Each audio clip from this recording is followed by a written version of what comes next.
പ്രൊഡക്ടർ killer of the killers. അപ്പോൾ ഞാൻ ഒരുപാട് നോക്കിയിരുന്നു, ഹോപ്പ് ചെയ്തിരുന്ന ഒരു മൂവിയായിരുന്നു പ്രൊഡക്ടർ കില്ലർ ഓഫ് ദി കില്ലർ എന്ന് പറയുന്നത്.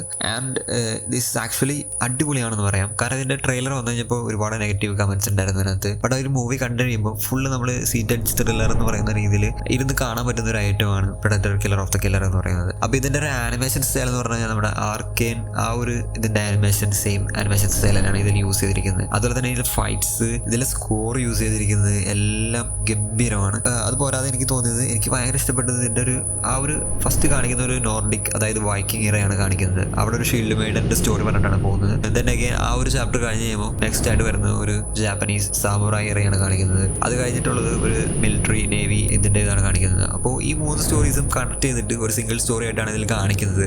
ആൻഡ് ഒരു 1.5 മണിക്കൂറാണ് ഇതിൻ്റെ ഒരു ലെങ്ത് എന്ന് പറയുന്നത്. നിങ്ങൾക്ക് നല്ല രീതിയിൽ ആക്ഷൻസ് അടിപൊളിയാണ്. ഇതിൻ്റെ സ്റ്റോറി ലൈൻ ആയാലും ഇതിലെ ക്യാരക്ടേഴ്സ് ആയാലും എല്ലാവരും അടിപൊളിയാണ്. അതിൻ്റെ ഒരു എൻഡിങ് പോർഷൻ ആയി കഴിയുമ്പോഴേക്ക് വരുന്ന സ്കോറും അതുപോലെ തന്നെ ഇതിൽ ഓരോ കാലഘട്ടത്തിനും യൂസ് ചെയ്തിരിക്കുന്ന മ്യൂസിക്, എനിക്ക് സാമുറായി ഇറയിലായാലും ഇപ്പോൾ നോർഡിക്കിലായാലും അതെല്ലാം പെർഫെക്റ്റ്ലി ഇത് ചെയ്തിട്ടുണ്ട്. അതുപോലെ ആക്ച്വലി ഇതിൽ ഇമോഷൻസ് എല്ലാം ഈ ഒരു ഷോർട്ട് പീരീഡ് ഓഫ് ടൈമിൽ തന്നെ നമുക്ക് ഇത് കണക്ട് ചെയ്യാൻ പറ്റുന്ന ഒരു രീതിയിലുള്ളൊരു, ഇപ്പോൾ ആ ഒരു ഷീൽഡ് മേഡിൻ്റെ സ്റ്റോറി ആയാലും ഷീൽഡ് മേഡലും മകനുമായിട്ടുള്ളൊരു സ്റ്റോറിയാണ് വരുന്നത്. അവർ അവഞ്ച് ചെയ്യാൻ പോകുന്ന രീതിയിലുള്ളത്. ദെൻ അഗെയിൻ സാമുറായിലേക്ക് വരുമ്പോൾ അവിടെയും ഒരു എന്താ പറയുക, ഒരു വെഞ്ചൻസ് എന്ന് പറഞ്ഞ രീതിയിലുള്ള സംഭവം തന്നെയാണ്.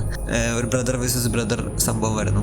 ദെൻ അഗെയിൻ വരുന്നത് ടോറസ് എന്ന് പറഞ്ഞിട്ട് ഒരു നേവി പൈലറ്റിൻ്റെ ഇതിനകത്തേക്ക് വരുന്നു. ഈ 3 സ്റ്റോറി കമ്പൈൻ ചെയ്ത് ഒരു കിടിലൻ എൻഡിങ് എന്ന് പറഞ്ഞു കഴിഞ്ഞാൽ അതിൽ ആ എൻഡിങ് കിടിലാവാൻ കാരണം ഒരുപാട് ഈ ഒരു പ്രൊഡക്ടർ സീരീസിലേക്ക് ഒരുപാട് ഒരു എന്താ പറയുക പുതിയൊരു ഓപ്പണിംഗ് ഇട്ട് കൊടുത്തിട്ടാണ് പോയിരിക്കുന്നത്.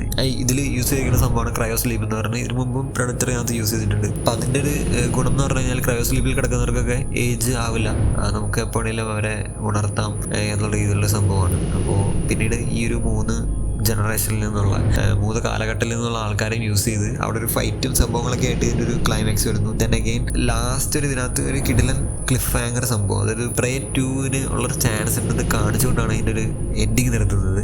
ആൻഡ് ബാഡ് ലാൻഡ്സ് ഇപ്പോൾ എന്തായാലും November 5th വരും ഈ പ്രൊഡക്ടറിൻ്റെ തന്നെ. അതും അത്യാവശ്യം ഹോപ്പ്ഫുള്ളായിട്ട് തോന്നുന്നു, കൊള്ളാമെന്ന് തോന്നുന്നു. എനിക്ക് തോന്നുന്നു അതിലും കുറച്ച് വോക്ക് സംഭവം ഉണ്ടോ എന്ന് എനിക്കറിയില്ല. ട്രെയിലർ കണ്ടു കഴിഞ്ഞപ്പോൾ ആ ഒരു രീതിയിൽ തോന്നി. ബട്ട് അങ്ങനെ ആവാതിരിക്കട്ടെ. എന്തായാലും ഫോഴ്സ്ഫുൾ അല്ലാതെ എന്തുണ്ടെങ്കിലും ഇറ്റ്സ് ബെറ്റർ. പ്രേ പോലെയൊക്കെ ആവണമെങ്കിൽ അടിപൊളിയായിരിക്കും. സോ എന്തായാലും നോക്കാം.